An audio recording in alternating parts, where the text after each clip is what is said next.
حليف دما نميتاچن سي ናይ ብዙሓት ሚሊዮናት ኣብ ዓለም ዝርከቡ ሰባት በሓደ ሻዕላ ቀረብዎ ጸሎት ሲ ከመይ ጌራ ክሰምዕ ትኽእል እግዚአብሔር በባህሪው ሙሉ በኩል ይሄ እዩ ኣብ ሁሉ ኮይኑ ኣብ ሓንቲ ቦታ ኮይኑ ሁሉ ክሰምዕ ሲ ናይ ባህሪው እዩ እመቤታችን ግን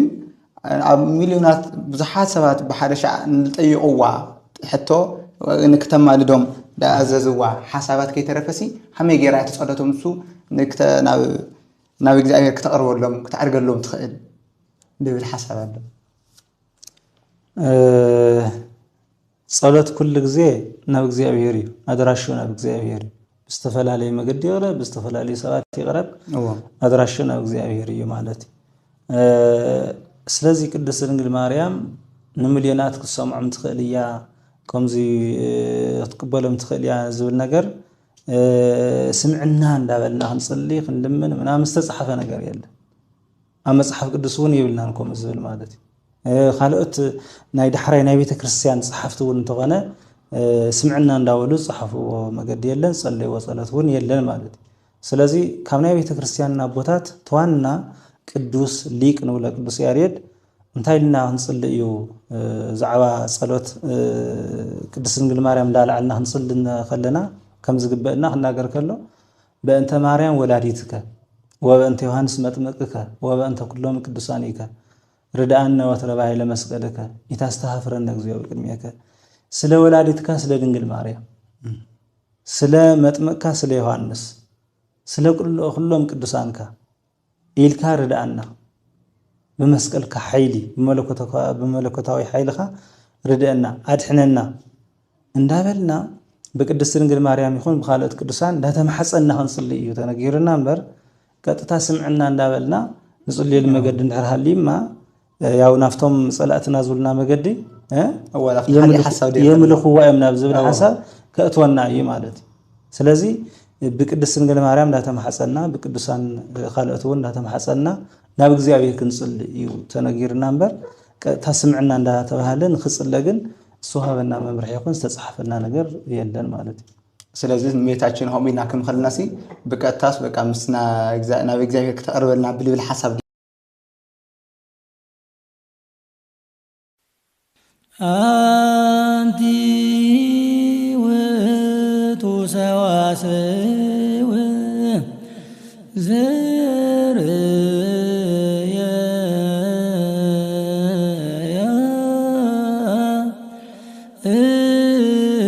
ቆብ ምድር ዘይበስስ ከሰማይ ወመላእክት እግዚአብሔር ያርጉ ወይወርዱ ውስቴታ ሰአሊለነ ቅድስ በስመ አብ ወወልድ ወመንፈስ ቅዱስ አሐዱ አምላክ ክቡራትን ክቡራንን እዚህ ተካተሉለኩም ሰዋስው ሚዲያ እዩ ሰዋስው ሚዲያ ደግማን ቀኑናን ቤተክርስቲያን ህላውን ነዋራዊ ኹነታት ቤተክርስቲያን ናአኹም እንሕልፈሉ በሕታዊ ገለልተኛ መንፈሳዊ ሚዲያ እዩ ሰዋስው ሚዲያና ኣብ ዩቲዩብ ቻናልና ዳተኹም ሼር ሰብስክራይብ ኮመንት ዳገርኹም በቲክቶክ አካውንትና ውን ፈለው ዳገርኹም ቤተሰብ ሰዋስው ሚዲያ ክትኾኑ ትኽእሉ ኢኹም كل شيء سنبت شوعة ساعة دما أو أكسماوي تي في تحسوتات سواسي ميديا يحد فيو سلازي أبناء سات أكسماوي تي في كترهونا تخليهم ذهلوكم هناسي حوريت دما نبيرونا بمساء منفساوي حساوكم لقسوكم كتنقرونا تخليهم باركس نلوم عنتي أو زوريا نجار مريم أو زحلفة سومون أو زحلفنا يو مسمجابي سبهات أسيس جراورك ناي قدسة قدسان مريم جوكسا مغلا وانا أم حداري أو زجورنا يوصاني حيت زتلعلو حسابات مسرت جيرنا ملسي كنهولهم دقامي مسكور ممهرنا تراخيبنا تحسب سا تعيانيرا تأسم روخة تيتمثل أولول بزح حسابات ون أيكم نايكم بزح حسابات ون جايتكم يخمنا مسرت جيرنا موريه نكنهب تقربنا لنا ملء مكتالنا بحدهم كتكاتلو بخبر نعدم صبو كور مجاوي سوهات أسيس ጌራወቅ ናይ ቅድስተ ቅዱሳን ማርያም ጉግሳን ቅዱስ ሩፋኤል አብያተ ክርስቲያናት ዋና አማሐዳሪ ኣብ ዝሓለፈ ኣብ ዙርያ ነገረ ቅዱሳን ሜሮሎጂ መሰረት ልገበሩ ሰፋሕቲ ሓሳባት ኣስተምሮ ቅዱስ ቤተክርስቲያን ኣውግዕና ነርና እንተኻተል ሰዋስው ሚድያ እውን የሕሊፍና ነርና እሞ ኣብ ዝሓለፈ ንእሽተይ ፀገም ዝፈጠረት ሓሳብ ኣስተምሮ ነራ እሞ ኣብኣ መሰረት ጌርና ኢና ሎማዓንቲ ክነውግዕ እስቲ በመጀመርያ ታብ ነበረት ሓሳብ እውን ኩላትና እውን ርኢና ኢና ከም ሰዋስው ሚድያ እውን ርኢና ኢና መጋያ ሰባት እውን ተቆሪፃ ዝወፀት ኢንፎርሜሽን ተሓበሬታ በፅሓትኩም እያ ርኢኹም ማይኹም እሞ ታእያ ትመስል ታጌጋኸ ከመእያ ከመይ ኸንኣርማ ልብል መሰረት ጌርና ኢና ክነውግዕ መጋያ ሰባት ቀፅሉ በስመ አብ ወወልድ ወመንፈስ ቅዱስ አሐዱ አምላክ እግዚአብሔር አምላክና ናብ ሰዓት እዚ ስለ ዘብጽሕና ስሙ ንዘላለም ዝተኸበረን ዝተመስገነን ይሁን አሜን ያው ዝሓለፈ ሰሙን ስለ ነገረ ማርያም ብዝቀረበለይ ሕቶ መሰረት ብስተኻለኒ መጠን በታዘላኒ ፍልጠት ንምክፋል ዝኣክል ያው ተወሰነ አስተምህሮ ሂበየሞ ምናልባት ሰፊሕ ደቂቃ ክትነጋገር ከለኻ ብዙሕ ግዜ ጽቡቕ እውን ይወፀካ እዩ ስሕተት እውን ከጋጥም ይኽእል እዩ ኣፍቱ ዝቀረበ ሓሳብ ግን ብጣዕሚ የመና መሰረታዊ ስሕተት ተባሂሉ ዝውሰድ ሓሳብ የብሉን ኢለ ዝኣምን ሕዚ እውን እቲ ሙሉእ ዝሃብኮ ትምህርቲ ካብ ሰዋስው ሚድያ እውን ሰሚዐየ ሙሉእ ብምልኣቱ ጽቡቕ ነይሩ መምረይ ተቆሪፃ ዝወፀት ካብ 22 ደቂቃ 17 ደቂቃ ነበረት ሓሳብ እያ ንሳውን ተቆሪፃ ዝወፀት ብቻ ተቆሪፃ ዝወፀት ብፍላይ ማለት ናይ ሓደ ደቂቃ ከባቢ ትኸውን እያ ንምልዮናት ማርያም ተሰምዖም ድያ ተሓደ ይሰምዖም ዲ ሚካኤል ይሰምዖም ዲ ገብርኤል ይሰምዖም ዲ ዝብል ነገርስ ልክዕ ይኮነን ትብል መጽሐፍ ቅዱሳዊ ይኮነን ልበልና ያ ሰበዳና ጊጻ ዘላ ማለት እዩ መጽሐፍ ቅዱሳዊ ኣይኮነን ዝብል ብዙሕ ክንነጋገር ንኽእል ኢና እቲ ናሃተይ ኣካይዳይ ዝጽሓፈ ሰብ የለን ዝተጽሓፈ የለን ዝተናገረ የለን ኢለ ምድምዳመይ ንእሽተይ ጌጋ ነይሩኒ ኣብ ንግግረይ ግን መልስ ክትም ተለኻ ከም ዝቀረበልካ ሕቶ መሰረት ጌርካ ኢኻ ትምልስ ማለት እዩ ስለዚ ዲያቆን ክትሓቱኒ ከለኹም እግዚአብሔር ሙሉእ በኩለህ እዩ ኣብ ኩሉ ሙሉእ እዩ ስለዚ ኣብ ኩሉ ሙሉእ ስለ ዝኾነ ንኩሉ ኣብ ኩሉ ይሰምዕ እዩ ድንግል ማርያም ከጸሊልና ክንብላ ከለና ወይ ድማ ስምዕና ክንብላ ከለናስ ከምኡ ኮይና ክሰምዕና ትኽእል ዲያ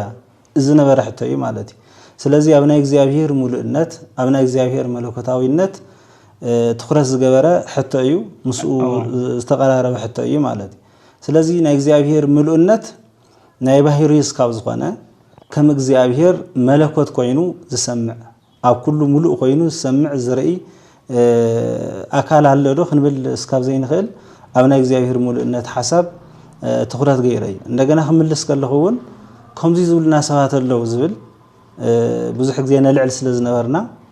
መብዛሕተይ ናይ ደገ ሰባት ማለት ካብ ቤተ ክርስቲያንና ወፃእን ዘለዉ ዘልዕልዎ ሓሳባት ቤተ ክርስቲያንና ዝፀርፍሉ ሓሳባት ቤተ ክርስቲያንና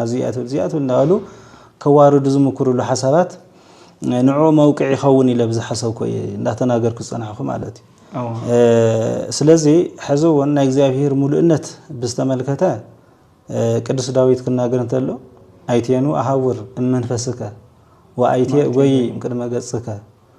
እመኒ አረጉ ውስተ ሰማይ ህየኒ አንተ ወእመኒ ወረድኩ ውስተ ቀላይ ህየኒ ሃሎከ ወእመኒ ነሳይኩ ክንፈ ከመ ንስር ወሰረርኩ እስከ ማይልቅ ተባይር ህየኒ እድያከ ትመርሃኒ ወታነብረኒ የማነከ መዝሙር 138 በቅንፍ 139 ቁጥር 7 እስከ 10 ዘለ ማለት እዩ ካብ ቅድሜኻ ካባኻስ ካበይ ከመይ ጌርካ ምልጥ ይኽእል ናበይ ከመልጥ ይኽእል ንሰማይ ተደየብኩ ንስኻ ወለኻ ናብ መተታታቲት ናብ ማዓሙቅ ተወረድኩ ንስኻ ኣወለኻ ክንፍ ማለት ከም ንስሪ ንስሪ ንፈልጦ ኢና ካብ ዕዋፍ ብጣዕሚ ነዊሕ ርቀት ዝበርር ብዙሕ ዓመታት እውን ዝጸንሕ እዩ ማለት ስለዚ ከም ንስሪ ዋላ ነዊሕ ቦታ እንትኸድኩንስ በቃ ኢድካ ያኽት መርሕነት ትኽእል ወሰረርኩ እስከ ማይልቅ ተባይር ካብ ጫፍ ባሕርስ ካብ ጫፍ ባሕሪ ካብ ጫፍ መሬት እስካብ ጫፍ ምድሪ ዋላ እንትኸድኩስ ንስኻ ዘየለኻሉ የለን ይብል ማለት ክርስቶስ ወነታ ሳምራዊት ክናገር እንተሎ ዮሐንስ ወንጌል ምዕራፍ 4 ቁጥር 24 እስመ እግዚአብሔር መንፈስ ውእቱ ወለ ይሰግዱ በመንፈስ ወበጽድቅ ይሰግዱ ሎቱ እግዚአብሔር መንፈስ እዩ ታይ ማለት እግዚአብሔር መለኮት ይረቅቅ ያው ኩሉ ለማለት ከም ሰግዱሉ ዘምልኽዎውን بحقن بمنفسن وين دما بمولو حساب بمولو امنات كوينم سجدوا لي قبا حتى زمز خاوتا سامراوي سويتي بوتاتنا بسماريا خبابي يسجدوا اسخاتكم ايهود دما اب يرسالم تسجدوا تاو كريستوس فتي زبان ነገር የለን አውስን ቦታ አይኮነን እግዚአብሔር ሙሉ እዩ እተም ሰግዱሉ ድማ በሙሉ حساب በሙሉ ልቢ በሙሉ እምነት በሐቂ ሰግዱሉ ይግባ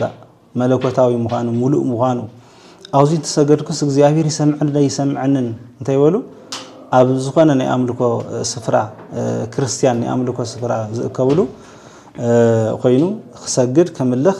ይኽእል እግዚአብሔር ውስነ ይኮነን ብዝብል ነታ ሳምራዊ ሰበይት እዚውን አረዲልናይ ማለት ስለዚህ እግዚአብሔር አኩለሎ አኩሉ ኮይኑ ሁሉ ዝግበር ይርኢ ሁሉ ድምጽውን ይሰምዕ ማለት እዚ ንማንም ሂብና እናገረ ነገር ይኮነን ማለት ወዚ ና ባህሪኡ ና እግዚአብሔር ና ባህሪኡ እንዲው ማንም ዘሃው የለን ስለዚህ አፍታና ቅዱሳን ከመይ ክንብሎ አብናይ ቅዱሳን ካብ እግዚአብሔር ባህሪ ንካፈሎም ብጸጋ ንካፈሎም ነገራት እንየው ፍልጠት ቅድስና ንጽህና ጥበብ መምሕዳር እዚ ሁሉ መስራህ ምንጋር እዚ ሁሉ ካብ እግዚአብሔር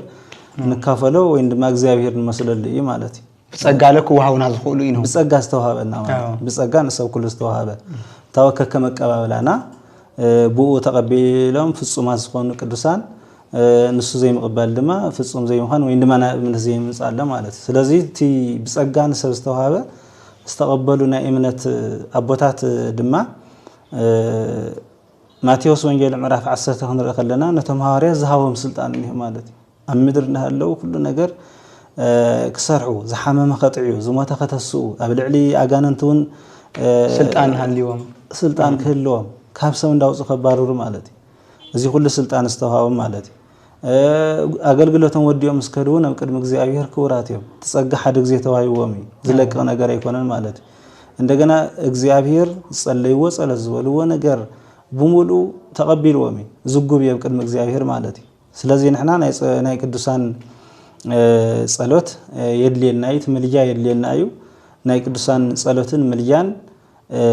ብዝኽዕድ መልክዑ ወይ እንደማ ናይ ቅዱሳን ጸሎት ምልጃ አየድልን ብዙን መልክዑ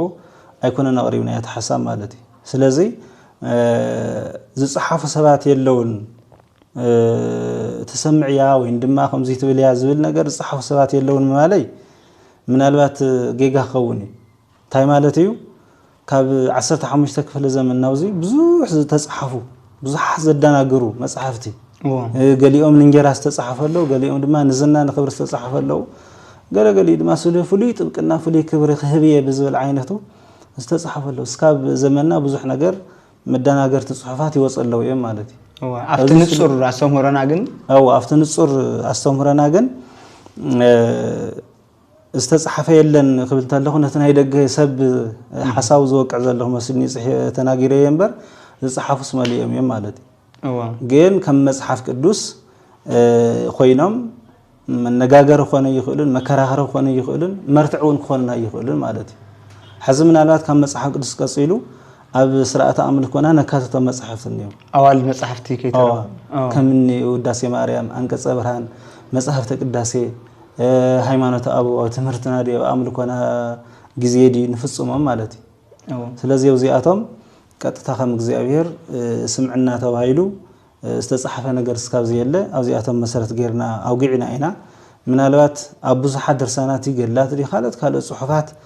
ክህሊ ይኽእል የለኒ ለምድምዳመይ ጌጋ ኸውን ይኽእል እንተ ታቤተ ክርስቲያን ግን ናይ እግዚአብሔር ቦታ ማርያም ኮነ ቅዱሳን ናይ እግዚአብሔር ቦታ ክሕዙ ናይ እግዚአብሔር ስልጣን ክሕዙ እስካብ ዘይተስተምር እዚ መሰረት ገይረ አየተናገረ ማለት እንካው ሐሊፉ ምናልባት ሰብ ክጋገ ይኽእል ዘይ ክጋገ ይኽእል ችግር ይውልን በሙያ ደረጃ ብዙሓት ሊቃውንት ዘለዋ ቤተ ክርስቲያን ኣይ እዚኣ ጌጋያ ብትኽክል ማለት ካብ መጽሓፍ ቅዱስ ተጠቂሱ ካብቶም ናይ ኣምልኮ መጽሓፍቲ ነው ተጠቂሱ እዚ ኒኤ እዩ ንዝብል ነገሩን ክቅበል ይኽእል እዩ ምንም ፀገም የብሉን ሱቅ ኢልና እዚኣ ተባሂላ እያ ማርያም ይትሰምዕን ያይሎም እንዳ ማርያም ሓለቃ ወይ ድማ መጋቢ ሰባት ተባሂሉ ሓደ ጽሑፉን ተጻሒፉ የለኹ ኣብ ኮሜንታት ገለ ኣብ ማሕበራዊ ሚድያ ኣብሰሙን እዚ ካፒታል ተላቃት ለማዓንቲ ፍላይ ድማ ኣብዘና 4-3 መዓልቲ ብፍሉይ እዩ እንትን ዳተራእየ ነይሩና ተቆሪፃ ሼር ተገበረት ነይራ ኣብኡ እዩ ተሰብለ ኮሜንት ዳገበር ነይሩ ከመይ ተሓሳብ ትንክነብሮ ናብ ልብል ወስዶ ነይሮም ናይ ቅድስት ድንግል ማርያም ክብርን ትገልጽ ዘለኹ ምስና ድንግል ማርያም ክብርሲ ተቀሊሎም ደ መጋቢ ስብሐት ሓዲጎሞ ልብል ሓሳብ ስለኾነ እዩ እንኳን ቅድስት ድንግል ማርያም ማንም ክርስቲያኑን ህያውነት እግዚአብሔር እስካብ ዝወሃቦ ህያውነት እግዚአብሔር ስለዝካፈል ህይወት እግዚአብሔር ስለዝወሃቦስ ህያው ምዃና ክብርት ምዃና እንዲያው እስካብ ሎሚ ኣብ ግብጽ ገዳማትስ ብክብር ከም ትግለጽ ናይ ግብጽ ክርስቲያን ኣብ ገዳም ይኹነ ብደብሪ ተኣኪዮም ብድንግል ማርያም እንዳተም ሓጸን ክጽልዩ እንተለውስ ብክብር ከም ትግለጸሎ እግዚአብሔር ከም ዝገልጸሎ ልክ ከምቲ ክርስቶስ ኣብ ደብረ ታቦር ንሙሴ ዘምጽኦ ማለት ኣብ ደብረ ታቦር ንሙሴ ምጽኦ ንምንታይ ክምስክር ማለት ሳሙኤል ውን ካብ መቃብር ተስይዎ እግዚአብሔር ንሳኦል ክንገሮ ዝግባ መልእክት ስለዝነበረ ብሳሙኤል እግዚአብሔር ተስይዎ ያው ሓደ ሰባት ከዕሪኻቱ መጽሐፍ ዘይ ምንባብ ቀዳማይ ሳሙኤል ምዕራፍ 28 ዘሎ ታሪክ ማለት ታጠንቋሪ ሰበይተ ተስይኣተን ሳሙኤል ከምዚ ገወርዲዮም ጠንቆልቲ ምናምን ዝብል ነገር ይላዓሊ ጠንቆልቲ እንኳን ዝሞተ ሰብ ከተሱ ዝሓመመ ሰብ ምጥዓቢዎም ውን ክንደይ ነገር ብምድንጋር ብምጭብርባር ስራሕ ነገር እዩ ስለዚህ እግዚአብሔር ንሳሙኤል አተስዩ አምጽዮ ያው ነታ ሰበይተ ተራእዩ ዋይ ዝብል ምረ ተስይኣተ ይብልን ማለት ሳሙኤል ነታ ሰበይተ ተራእዩ ንሳኦል ውን ተራእዩ ግን ብፍላይ ቁጥር 16 እስከ 18 ዘሎ እግዚአብሔር እንድሕር ሓደገካ እግዚአብሔር ጸላእኻ እንድሕር ኮነ እንታይ ትብለና ኣለኻ ስለዚህ ስልጣንካ መንግስትካ ለዳዊት ሕሊፍ ይዋይሉ ነጊር ወይ ሳሙኤል ማለት እዚ ክነግር ሳሙኤል እግዚአብሔር ተስይዎ ማለት ስለዚህ ታይ ማለት እዩ እግዚአብሔር በቲ ዝሃቦም ጸጋ በትንሳቶም ተቀቢሎም ዝተጠቀሙሉ ዝሰርሕሉ በትን እግዚአብሔር ዘገልግልዎ አገልግሎት እቲ ዝተሃቦም ጸጋ ሁሉ ግዜ ሕዝውን ያዊ ማለት እንኳን ቅድስት ድንግል ማርያም ተምካለት ቅዱሳን ውን ማለት ስለዚህ እግዚአብሔር አብዝ ለአኹም ግዜን እግዚአብሔር ወዘለአኹም ቦታን ክግለጹ ይኽእልዮም ክሰምዑ ይኽእልዮም ስለዚህ ድንግል ማርያም ይሰምዕን ከምዚ እዝነዚ ይብላ ከምዚ ጻማም ዓይነት ገይረ ዝገለጽክዎ ዓይነት ገይርኩም ትርድኡ ላይ ዘለኹም ሰባት ልክዕ ይኮነን ስለዚህ ትሕቶ አማጽኡ ናይ እግዚአብሔር ሙሉእነት መሰረት ዝገበረ ስለዝነበረ ማለት እዩ ጽቡቕ መጋቢ ስብሐት ምዚን ተታሓይዘን ክላዓላ ልግበአን ሓሳባት ኣለዋ ተሓንትታ እያ ናይ አማላጅነት በአስተምሮ ቅዱስ ቤተክርስቲያን እንታይ ይመስል ቅዱሳን አቡሊ ከይተረፈንን ሙሴ የማልዱ ነይሮም እዮም ናይ ምልጃ ስራሕቲ ነይሮም አሐዲስ ውን አሎና ከመ እዩ ብስሩ ተአማላጅነት ቤተክርስቲያንና ከመ ያተቀበሎ ክሳብ ህዝኸ ይሰርሕ ዶ ልብል ሓሳባት ነይማ ብፍሉይ ተአማላጅነት ለና አስተምሮና ቤተክርስቲያንና እንታይ ይመስል ከመ ኢና ንርድኦ ናይ ቅዱሳን አማላጅነት ይሰርሕ ዶ ይሰርሕን ወይ ይሰርሕ በቀዳማውን ገልጽና ኢና እግዚአብሔር ዝሃቦም ቃል ኪዳን አይሕድጎምን ኩሉ ግዜ ኣብ ኢድ እግዚአብሔር ዝጉብ እዩ ስለዚህ እግዚአብሔር በቃል ኪዳን ንሱ ስሩሕ እንዳሰርሕ ይነብር ማለት እዩ ናይ ኖህ ቃል ኪዳን ኮ አልዒልና በቀዳማ ናይ ኖህ ቃል ኪዳን መዓዝ እዩ ዓለም ካብ ዝፍጠርስ 7500 ቅድሙ ብሉ ይባል ግገልቡና ዘመን ማለት እዩ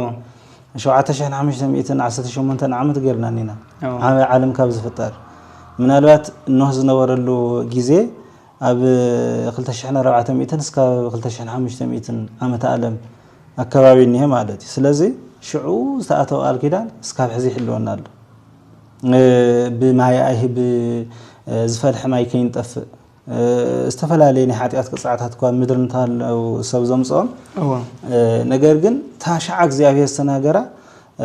አና አቀውም ኪዳን የዘምስልየከ ከመዳገም እያማስና ለምድር በማያይ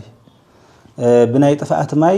ከምዚ አይነት ጥፋት በዘለው ናይ ጥፋት ማይ ንኸይ ጥፋን ምድሪ ምሳኻ ቃል ኪዳን አቴን ይቆይሉ ተናገሩ ማለት ስለዚህ اتقال كدانم زغوبي سرحهم زغوبي صلاتهم زغوبي ملجيهم زغوبي كل غزي مالتي ስለዚህ ንሕና ድማ በአቶም ናተም ሓጸና እግዚአብሔር እንዳራራሃና ሕዝውን ይጠቅመና ይፍጸመልና እዩ ንእግዚአብሔር በአቶም ተማሐጽና ህንጽል ከለና ንድመጽናውን እግዚአብሔርን ውጽኢቱ ይልእኸልና እዩ ማለት ስለዚህ ተናይ ቅዱሳን መልጃ ቤተክርስቲያን ከምትብሎ ባህላዊ ቤተክርስቲያን ከምትስተምሮ የምህር ከም ሓደ በተዘልሃኒ ዓቅሚ ካው ሓሊፉ ተናይ ቅዱሳን መልጃ ንሕና ንሕደ ነገር ይኮነ ሰብ እንተኻደ እግዚአብሔር ይኽደን እግዚአብሔር ሒዝወይ ማለት ካውዚ ክሕሰብ ዘለዎ ግን ቅዱሳን ይጽልዩልናዮም ክባህ እንተሎ ሓዘውን ልክዕ ምድሪ ከም እንሃለው ዝገብርዎ ዝነበረ ነገር ገይርካ ክሕሰብ ይውል ሓዘውን እናወደቁ እንዳተስኡ ሓዘ ፕሮቴስታንት ኩሉ ግዜ ዘይንስማዓምዓሉ ነገር እንታይ ናይ ክርስቶስ መልጃ ማለት ናይ ክርስቶስ ጸሎት ናይ ክርስቶስ መልጃ حزون قطتها خاب جيتسيماني اسكاب قرانيو كم زنبره عينت بقى حزون خمس فصوم حزون املاجي حزون سغادي عينت حزون صلاي عينت داغورو تصوات ومكرا خلص علتاو لقبللو غير كموساد مالتي حطياتنياتات بحطياتهم نعو زي مامانهم ክርስትና ዘይመባለም ናይ እግዚአብሔር ጸጋብ ዘይመባለም ንክርስቶስ ናሰቀልዎ ይነብሩ ዝብል ነገር ነው በኃጢአት ምክንያት ካብ ዘይመማንካ ማለት ቅዱስ ጳውሎስ ኣብ ዕብራውያን 6 ተዝገለጸ ማለት ሰማያዊ ጸጋ በዚህሎም ክብር በዚህሎም ክርስትና ተዋይዎም እንደ ድሕሪ ተመለሰ ሰባት መምላሰም ከቢድ ይብጣም ኢሊ ሰግጥ ሐዋርያ ታውቀጽ ለዚያተም ዕለት ዕለት ንክርስቶስ ናሰቀልዎ ይነብሩ ይብለካ ለዚህ ካብ ክርስትና ወጻ ዘሎ ሰብ تناي كريستوس ناي دحنا سرح بزي مقبالو نكريستوس كمتم سقلتي حساب مالتي بار كريستوس ناتسقل زنبر يكون مالتي كمتم سقلتي حساب هذا مغاي سوهاتي ابزانا انتنسي هذا ابيت كريستيانا تسغا ناي ولد كريستوس كاودمو كيترفه كبيتلهم لا تبيت مقدس تختلو تصوات ومكرا تمنغلتا تهيوت كله لحلفوا مكران عنايلو لجور صوات ومكرا كله داستاوسنا إنا نخد نذكرنا تقليلنا رسينا يكون نذكرنا نعرفه نذكرنا نقبله لازم لوقو قدسان كانت خوينم تغنيتو لو ويا كم تزبال بيتكشانا وانت سمرو تسغاو لእግዚአብሔር ደመወል ለእግዚአብሔር ልፍት ካህን በቃ አማናዊ ወንትን አማናዊ እንዲ ስለዚህ አሻይቶ ለዛምሲ ትኩስ ሆይኑ እዩ ክሳብረዮ ለጽሕውን አለና ታሰምሮ ቤተክርስቲያናሲ ፍላይ ድማ ምስ አማራጅነት እንዳናለልና ምስና ፕሮቴስታንት ግን ተፈለየ ወንታይ ደም መጽሕ እዚ አማ خل حسابكم ጽቡቅ ስለዝሆነ ይጽበ ዘለዎ ታዲያ መጽ ልክ ንሳተም ክርስቶስ ሕዝ እንዳወደቀ እንዳተሰአ ከም ዝገብረ ጌርካ ምቅራብ እንዮ ናይ ስህተት ተቀራርባ ማለት ነገር ግን ናይ ክርስቶስ መልጃ እስከ ዓርብ ዘሎ ግልጋሎት ተወዲየሎ ጸሎቱ መልጅኡ ናይ ድሕነት ስርሑ መተዓራቅነቱ ናይ ዕርቅ ግልጋሎት ብሙሉ ተወዲየሎ አና ግን حنا ግን ዕለታውስ ነስታውሶ ኢና ነስታውሶ ነቅበለ ናአምነ ነቅበለ ታ ኩሉ ግዜ ናተሐሰበልና ይነብር ማለት ኩሉ ግዜ በብዘመን በብዓመት ንዝመጽ ተወልዲ ናተሐሰበሉ ከም ዝነብር እዩ ተጻሒፉልና ዘሎ ማለት ሓንሳ አን ሐዋርን መስዋዕት ኮይኑ قريبنا ክርስቶስ ካውን አና ግን በዚህ ኃጢአት ይحسبልና ዝብል ዕብራውያን ምዕራፍ 9 ተቆጽር ይመወዳታ በዚህ ኃጢአት ሽዑ ኃጢአትና ተሸኪሙ በደልና ተሸኪሙ መርገምና መከራና ተሸኪሙ አመከራ ውሽጡ ይሊ حز ግን በዚህ ኃጢአት በዚህ መከራ በዚህ ሙዳቅ በዚህ መዝሳ በዚህ ጻሪ በዚህ መከራ ናዕና ሁሉ ግዜ እናተሐሰብልና ይነብር ማለት ምክንያቱ ተንሱ ዝገበረ ቋም ግልጋለቲ ቋም ዕርቂ ቋም መልጃዩ ቋም ድሕነቲ ማለት ዘይዳግም ስራሕ ሰርሒው ስለዝወደ ማለት በተማሳለ ናይ ቅዱሳን መልጃ ጸሎት ቃል ኪዳን ንውለዙን በሙሉ እንሃለው ብዝገበርዎ እግዚአብሔር ተቀበልዎ ማለት ንሕና ድማ በአቶም በቃል ኪዳኖም ተማሐጽና ምንም ከለና ይحسበልና ማለት እና ሕዝውን ከም እንዳወደቅ እንዳተሱ ከም ዝጽልይ ጌርና ግን ክንወስደ ይብልና ዝብል ሐሳብ ጽቡቅ መጋይ ስብሐት ታኻይት ሕቶ ድማ እና ነገረ መላእክት ምስኡ ከኸለ ኸልዩ መላእክት ና መላእክት ምልጃ ኸታይ መስል ሐዚ ተወከፍ ጸሎተና ወሰለተና ኢልና ንብሊና ስለዚህ ብሱሩ መላእክት ملجؤهم تايمسل مستعطان يعرقولنا إلنا كي ترفع حساب نهبينا صلوتنا عرقولنا صلوتنا نقبلنا ملجا هاولنا إلنا نولينا مو ناي ملائكة ملجا خمي يمسل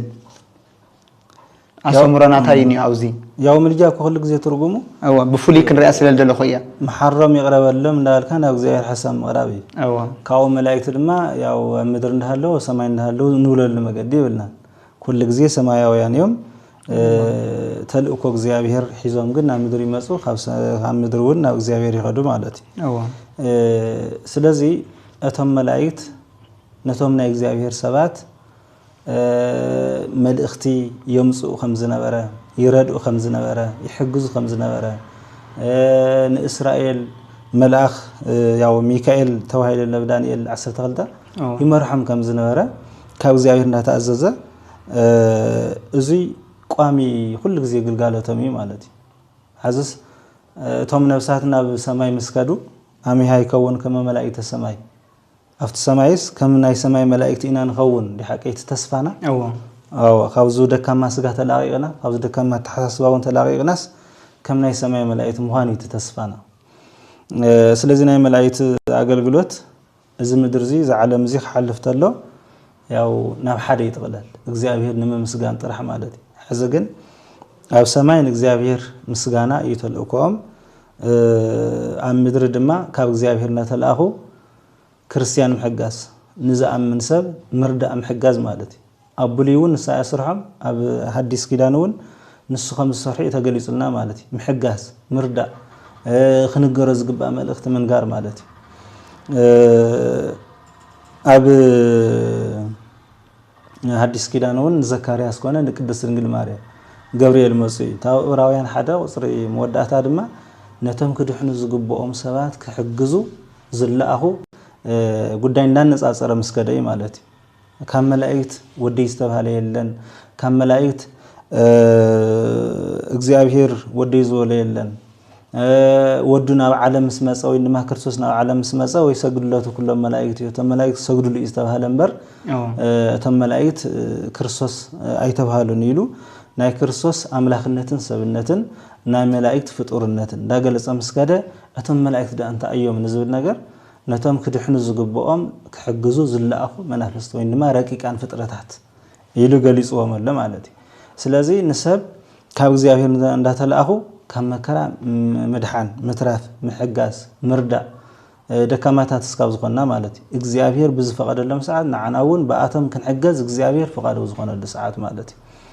من الوقت المدرن ده لنا بنطفأ طفأتون قاطعنا يخول يوم مالتي أو صدام جمراز نور نحاتيات قزعات يا أبو ملائكة تفصيل مالتي ملائكة كاب سماي حوي حزم مسيا مكاسي لما صدام جمرا كاسي لما مالتي سلازي قصعتون بملائكة غيرو يفصم مدرز الله تلقوا نسب زد النجارون بملائكة إخزابير يحجزنا مالتي مجمرة بعنا نكون إخزابير ينجرنا كعمنا العرض خان النجر بملائكة كوصيل بعنا لا إخزابير نعنا زل وفقر بمجلس باستفلال مجدي حجزنا يردنا مالتي تعوتي ملجأ صلاتهم كل جزء سالم خانو أبو لي حديث ولا نجار يلنا تماسالي لي تنبي تذكري اسمع راح سلسلة رين غلينا نسبع عمز تقطع خيم إسرائيل سكان معزي خذيتهم حرام داله أو كلمة زاهر صلتي عرق مالتي أبرأي معرف شمنته وصر خلت تزلد ما وأمز قصري سكاو قصري سلسته مالتي وأمزري يكو 7 ملائكة اللي يقوم قدم እግዚአብሔር وهاوهم لألكت ملائكة 7 متاقئتا ومصع كالئ ملائك وقام قدم مسواء ويصن مايت انت ورق وهابو بزها اطانات كما يهاب لصلوته كلهم قدوسان بديبه مسواء زورق زقدم منبر ስለዚህ ካፍቶም 7 ملائكة معت انت وين دما صنها استوها ملائك نيو أفتح صنها دمان هاي كرسان صلوت وسيهو ناب سماي كم زعرق ناب كرم من برق زيابير كم زعرق تصحيف الناس النهاية مالتي سلازي كل زينا ملائكة قلقالت زعلم زي سكاب زلو كريستيانونا وزعلم زي سكاب زلنا ጸሎትና ንምዕራግ ንዓና ንምሕጋዝ ንምርዳእ ካብ ጸላኢ ንምንጋፍ ዝለኣኹ ወይ ድማ ጸሎትና እውን ዘዕርጉ እዮም ማለት እዩ ነንሓደ ግዜ ሰይጣንን መላእክትን ተፈጥሮኦም ሓደ አካይዶም ግን ተፈላለዩ ሰይጣን ካብ እግዚአብሔር ወፅዩ ካው ኸይዱ ብዙሕ ነገር እንዳሰርሐ ጸኒሑ እስካብ ክርስቶስ ደሞ ፍሲሱ ሓይሉ ዝግድቦ ብዙሕ ነገር እንዳሰርሐ ጸኒሑ ክርስቶስ ግን ወዲኡዎ ስልጣኑ ስዒርዎ ተንሲኦ ሰአሮ ለመልአከ ሞት ከም ዝብል ተስዩ ስዒርዎ ሞይቱ ስዒርዎ ተስዩ ስዒርዎ ነገር ግን ተሳዒር እንዳሃለወ ወዲኡ እንዳሃለወን ውድቀቱን ስዕረቱን ዘያምን ጸላእ ስለዝኾነ ሕዝውን ይሰርሕ ማለት ዓለም ይተራምስ ሰብ ይባስ ንሰብ ዝተፈላለየ ናይ ኃጢአት ስራሕ እንደመርሒና ንሪዮ ማለት ስለዚህ ናይ ሰይጣን ስራሕ ጠጠው ከይበለ ናይ መላእክት ስራሕ ጠጠው ይብልን ማለት ስለዚህ ናሃቱ ብውድቀት እዩ ናይ ጻዓርዓር ስራሕ እዩ መላእክት ግን ኩሉ ግዜ ናይ ክብር አገልግሎት ናይ ምርዳ አገልግሎት ጸሎት ናይ ምዕራግ አገልግሎት ካብ እግዚአብሔር እናተላእኹ ንሰብ ናይ ምሕጋዝ ስራሕ ኩሉ ግዜ ዝሰርሑ እዮም ማለት ጽቡቕ መጋይ ስብሐት ኣብ መጨረሻ ቅዱሳን ኣብ ምድሪ ዘሎ ነገር ይሰምዑ ዶ ብፍላይ ድማ ምስና ቀደም ኣብቲ መጽሓፍ ቅዱሳዊ ዘለውን ናና አብርሃም ናና ነዌ አልዓዛር ዘሎ ጉዳይ ተላዒሉ ስለዚህ በዚህ ምክንያት መሰረት ጌርና ኳስ ቅዱሳን ተአምድ ዘሎ ልፍጠር ዘሎ ተአምድ ዘሎ ልኾን ነገር ዘሎ ሁሉሲ ይፈልጥዎ ዶ ይሰምዑ ዶኸ መዚያት ተታሒዙ ናኣቶም ክልምኖም ከለና ሰአለና ክንብል ከለና ንማርያም ንእመቤታችን ሰአለና ትንተልና ንመላእክት ንኻልኦቶም ቅዱሳን ሁሉም ሓሉና ዘክሩና ሓሳስቡና ኢልና ክንብል ከለና ክሰምዑና ይኽእሉ ዶ አምድ ዘሎ ነገር ኸ ይፈልጥዎ ዶ ህውከትና ጸገምና ሽግርና ከይተረፈ ይርእይዎ ዶ ይስምዑዎ ዶ ዝብል ሓሳብ እንዮ ቅድምና በመላእክት ምስጋርና ኣብቲ ኣታሒዝና ንወዳ ይግበአና ነይሩ ከምቲ ዓንቶ ዝበልኩ ሕዞውን እግዚአብሔር ኣብዚ ፈቀደሎም ቦታን ኣብዚ ገለጾም ቦታን ማለት እግዚአብሔር ኣብዚ ገለጾም ቦታን እግዚአብሔር ኣብዚ ፈቀደሎም ግዜን ይሰምዑና እዮም በትታውም ጸጋ ንለና ማለት በትታውም ጸጋ ሓዝናትና እምነትን ናትና ቀንዕናን ይዝውስነኩ ሓዝስ ኣብ ግብጽስ ካብ ሕዚ ቅድስት ድንግል ማርያም ትግለጸሎም ከም ትግለጸሎም ተናጊርና ኢና በቲክቶክ ፌስቡክ ምናምን ዝራእና እንተይኮነስ ሰማዕና እንተይኮነስ በአካል ግብጻውያን ካብ አንደወቶም ዝናገርዎ ሰማዕና በቀዳማይ ዝመስከርክዎ ማለት ስለዚህ ናትና ቀንዕና ናትና እምነት ይዝውስኖ ብትክክል ዲና ኾምን ብዘለና ብትክክል ዲኾም ዝበሃለ ቤተክርስቲያን بتخكل ديو زخنا جوعي كم إلنا نقول زلنا بقنعنا يخون لنا إلنا بتخكل دينا نقر وزلنا حزن إحنا بتخكل تقريبنا يو زي هرس أجمع يقولون مسكد سانو مصير أفتو جوعينا كركب أجمع يقولون زي هير أفتو جزانا مسكد سانو مصير مسكد سنجل ماريام كنا مسكالات كد سانو كوينو أفتو جزانا كركب زي سرح موديوم تأطأ موديوم زخير خابز عالم زي استفليو كدسان أما أخلنا خركب إغزابير إلنا دينا نحن كله أملكوا نفسهم مالت سلازي إغزابير أو جزانا حزوهم كجلس أو جوعنا حزوهم كجلس أو صلاتنا محبر حزوهم كجلس أو نايجل صلاتنا حزوهم كجلس سأجمع يقولون إغزابير سلازي كدس رجل مريم بخبرة تجلس ولا من اللي نزلنا بقى الناس اللي زغروي تمرجع تصلوات مالتي سلي سألوا لنا سألي لنا باندلس بتخكل سيلنا بغنعنا እግዚአብሔር ጸሎቶም ሐሲቡ ጸሎታ ሐሲቡ خذكرنا يخردنا እዩ ከድሕነና እዩ ኢልና بتخكل ኢልና ተقሪብና እዩ እግዚአብሔር ድማ ስምዑ ይብሎሞ መስምዑ ማይ ተርፍን ይሰምዑና ማለት ይሰምዑ ጸሎት ድማ ናፍቱ እግዚአብሔር ናፍቱ ጸሎት ሰምዕ እግዚአብሔር ናው ያርጉልና ማለት ማዕረጊተ ጸሎት ምዕራገ ጸሎት ይቅርታ ምዕራገ ጸሎት እንዳበልና እንዲና ቅድስት ድንግል ማርያም ኦ ምዕራግ እምድር እስከ ሰማይ አውዙ ሚዲያኹምን ኩሉ ግዜ ወሲድኩም አዝኒሁም አንቲ ወትሰዋሱ ዘይበጽ እምድር እስከ ሰማይ ካብ ምድር እስከ ሰማይ ዝበጽሕ መሳል ትበጽሒ መሳል ተባሂሉ ዘሎ ተኸክል ስለዚ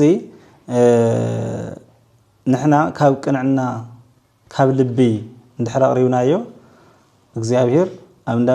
مريم قوكس خاينا دينا نصلي زلنا ويس أمدا ميكائيل ويس أمدا جبريل أفتن إحنا زلنا يو نتهم قدسان خجلسهم عقم እግዚአብሔሪ ታውንሳተው ድማ ይሰምዑና ማለት አይ ቀጥታ ታስሪለም ካብ ሰማይ በዓልታተም ወሪደም ይሰምዑና ወይ ድማ ኣብ ሰማይ ኮይኖም ቀጥታ በዓልታተም በስልጣኖም እዚ ገብሩ የማል ግን ሕዝቡን ናይ እግዚአብሔር ስልጣንን ናታቶም ስልጣንን ፈላሊና ባ ናይ እግዚአብሔር ክብሪልና አዎ ግን በትልተሃዎም በት እግዚአብሔር ለሃዎም ጸጋይ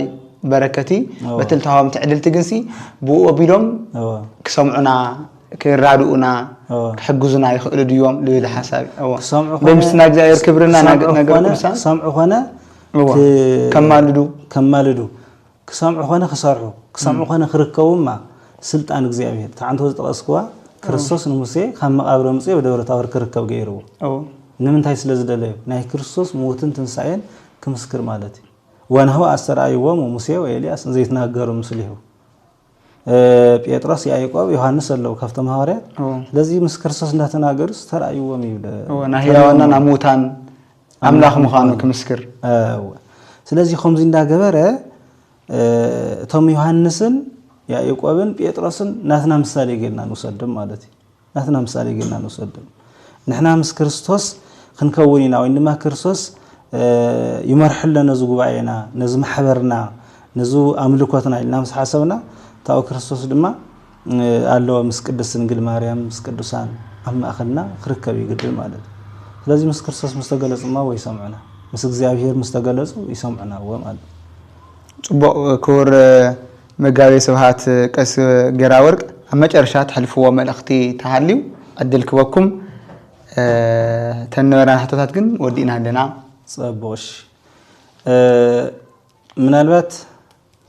ካብ 15 ክፍለ ዘመን ናውዚ ብዙሓ ዝተጻሕፉ መጽሐፍት እስካው ዘለው ብሙሉኦም እቶም አምልኮ ዘእተናዮም እቲና የመለና ምናልባት እዚ ስሕተት ንየዎ ተባሂሉ ዝሕሰብ እንተሃልይኳስ ያው በዓል ስልጣን አለው ንምሳሌ ተአምረ ማርያም ካብ ግዜ ናብ ግዜ እንዳተበከለ መጽኡ ትክክል አይኮንን ስለዚህ ክእረም ንየዎ ተባሂሉ በመንበረ ሰላማ አጀንዳ ተታሂዝዎ ክእርሙ የዝብል መግለጽ ተባሂወለ ማለት ስለዚህ ኸምኡ ክእረም ዝግቦም መጽሐፍቲ ናፍቲ ዝእርም አካል እንዳቀረብካ ክእረሙ ከም ዘለዎም ሐሳብ መሃብ ይካአሉ እንተዚህ ያለ ግን ብሙሉ ዝተጻሐፈ ትክክል ይልና ድማ ክንወስድ ይንኽልን ማለት መጽሐፍ ቅዱስ በእግዚአብሔር እስትንፋስ ተጻሐፈ ናይ እግዚአብሔር መለኮታዊ ቃል እዩ በእግዚአብሔር መንፈስ ቅዱስ ተጻሒፎም እዚ አጽሐፉ እዚ አቦል ተባሂሎም ቅዱሳን ሰባት ጽሒፎም ማለት ስለዚህ እትኻሊ ግን كم እግዚአብሔር ኃይል እኳ እንተሆነ ናይ እግዚአብሔር ኃይሊ ናይ እግዚአብሔር ፍቃድ ጠይቁ ጽሕፍ አለ ሰይሉ በፍልጠት እግዚአብሔር መንፈስ ቅዱስ ለገለጸሉ መጠን ሰይሉ በስጋው ፍልጠትና ተመርሐውን ሰይሉ ጽሕፍ አለ ማለት ጽሕፈት ከአልኩ እንዳለ ማለት ለዚህ ፈሊና ከንርዳ ከም ዘለና መልእክተይ እዩ ካኡ ምናልባት አፍቱ ቀዳማይ ዝሐለፈ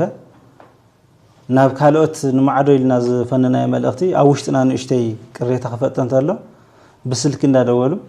አይዚያስ ከመያ ዝወን ሰዓት አለው እዚ ይግባይ ስልኮም ሃውና እንዳዋሉ ብጽበውን ሞራል ዝሃወለው አይ እዚ ከመይ ለሙን حتى ዘላዓለው ማለት እንተ ናፍቱ ሚዲያ እንዳለጠፍካ ከምዚኦም ግን ምንም ትርጉም የብሉን ነው ቤተክርስቲያኑ ነው ይጠቅምን ንሰውን ሞራል ይህብን ማለት ስለዚህ ምድንጋጽ ተዘይህሉ ተጣው ይልካስ በደንብ ገካ ተተባሃለውን በደንብ ምስ መጽሐፍ አታሐይስካ ምስ መጽሐፍ ቅዱስ አታሐይስካ ምግንዛብ ይሐይሽሞ ሲልና በስተፈጠረ ነገር ምድንጋጽ ምናምን ተይኮነ ምስተውዓል ምንባብ ነትዝበለ ሰብ ድማ መጥያቅ ይካል ተተጋጊ ዘይረመል መገድ እንታይኒ ምራ ምስተኻል ምንም ጸገም ይውልን ማለት ስለዚህ እቶም ካብ መጽሐፍ ቅዱስ ቀጽሎም ዘለው ናይ አምልኮ መጽሐፍትና በደንብ ገርና ንረዳ እዮምሞ ምስ መጽሐፍ ቅዱስ እንዳተሐዝና ንፍልጠት ይኹንና ንአምልኮ ጥራሕ እንተ ይኮነስ ብፍልጠትውን ንረዳ እዮምሞ ብድሕሪኡ ካብ ምድንጋጽውን ዝያ ተባሃለ ታኩሉ ጫፍ ሒስካ መውራይ ዝባል ነገር ግን ንክርስና ሃይማኖት ሆነ ይጠቅምን ንግል መንፈሳዊ ህይወት ሆነ ይጠቅምን ጫፍ እንደሐስካ መውራይ ግን ከተረፍ ይግባይ ጫፍ እንደሐስካ እናንጠልጠልካ ማለት ሕዚ አብዚ ሚዲያ ዚ ቀሪበ استنغاغرنا له بتعامي سفعي كحد ساعة قالن على حد ساعة 45 دقيقة كابات قنچفا ننغر توصيلا زلاغن 55 دقيقة 56 سكند حنت دقيقة قادي تملئ مالتي ስለዚህ ታ ሕቶ ዝሓተትኩም እንኳን በዓላስ ኣነፍታ ሕቶ መሰረት ገይረ ተናገር ያለው ታ ሕቶ ዝሓተትኩም እንኳን በዓላስ የተኻተተና በአ ማለት ሲላ በይና ዝኾነ ተሐሳብ ተወሲዳ ወተቆሪጻ እንዲያወጽያ ተቆሪጻ ማለት ስለዚህ እንዳቆራረጽና ካይኮነ ሙሉ እንረዳዮ ካው ግን ጫፍ ዳሐስካ መውራይ ንቤተ ክርስቲያኑ ነው ይጠቅም ንግሊ አውን አይጠቅምን ሞ ጫፍ ሒዝና መውራይት እንተ ይኮናስ መንበብትን ተመራመርትን ንኹን ካው ድማ በአካል ስካብ ዘለና ሐዘስ ካብ መቀለ ወጻ ጽሐፍ ወይ ድማ ዝተናገር ሳስ ሐዘ ይጋጠመና ይሪ ያለሁ ማለት ነው ዝ መቀለ ዙሪያ ዘለና አይና ማለት ሐዘ በአካል ዝጠይቁናለው በስልክ ዝጠይቁናለው ሰይለም ናፍቶ አየር ወጽም ጽሐፉን አለው ማለት ስለዚህ እዚ መጥንቃቀ ይለናዩ ምንም እንት ተናጣናሉ ተቃል ተከክለ ይኮነን አንተ ተሳሒተ ድማ ዝእሩ ምን ሊቃውንት መልዮም ያምታ የተከሰያን ሽግር ይውል كم مواقرون كم فلتاتون بزحات بوتاتن ሊቃውንትን እስካብ ዘለውና ምንም ጸገም ይውል አኔ ደንገጽኩን አኔ ፈራሐኩን በቲ ዝተባሃለ ነገር ማለት ተሐተይ መሰረት ገይረ ስለዚህ ኸድኳታ ሐሳብ አኔ ደንገጽኩን አኔ ፈራሐውን ዘፍረህ ነገር ወኔ ይውልኝ ማለት እንተ ተሳሒተውን ዘሩ ምን መጽሐፍትን ሊቃውንትን እስካብ ዘለው ምንም ዘፍረህ ነገር ይውልኝ ነገር ግን ቃላት እንዳሰንጠና ቃላት እንዳቆረጽና ግን ቆም አይነት ልምድ ግን ክርስቲያን ምንም ስለዚህ ይጠቅም ተነዘይ ንገብራ ይሕሽ ሸባይ ጥራህ እንተ ይኮነስ አፍተኻል ይውን ማለት አው ካልእቱን ብዙ ነገር ንሕዚ ከክንዲ ምትራም ስኺልካ ነገራት እንዳባዛሕኻ ምብታን ንዮሞ ምብታን እንተ ይኮነ ምእካሁን ለምድንየና መውራይ እንተ ይኮነ ምንባብን ምምርማርን ክለምንየና ዝብል ሐሳብ ንየና ኣብዚ ሓለፈ ሰሙን ኣብቲ ማሕበራዊ ሚድያ መነጋገሪ ዛዕባ ካብ ዝነበረት ኣብ ዙርያ ነገረ ማርያም ካብ ሰላዕሉ ተቆሪጻ ዝወፀት ኣብ ሰዋስው ሚድያ ምስ ክቡር መጋቤ ስብሃት ቀሲስ ጌራ ወርቅ ኣብ ልገበርና ጻኒሕት ተቆሪጻ ዝወፀት ሓሳብ መሰረት ጌርና ኢና هذه سكور أبونا ثاني حيت غيرنا للنمو سلذي تالتو هابت مقرمتاون كسمعواتا تنصور ناويتكسان أسمهرون هذاون بتلتنا جرا كنردا ناخالي حسابات كين شراشر خلو بهايمونتاوي تحستون أسمهرون رديتن كنملس كنستعخلون يجبنا إلنا كنول فوتي هذاون نلهليكم هنات سيريتوه تعمينا نمسجن قريبهم لواقعهمنا نكور أبونا يكون نعنا 5 ميديا قريبهم ذا حساب زيا رأي واستي خمئيات بليلهم حساب لهمنا كلهم أو قربان أو روحون أو عدلهم كترفهم تخاطر 5 ميديا يخبرنا كنون فوتي أو قد صادي بخالي مدى كسان الراخب سلام اجزاء مسخلاتهم يكون سلام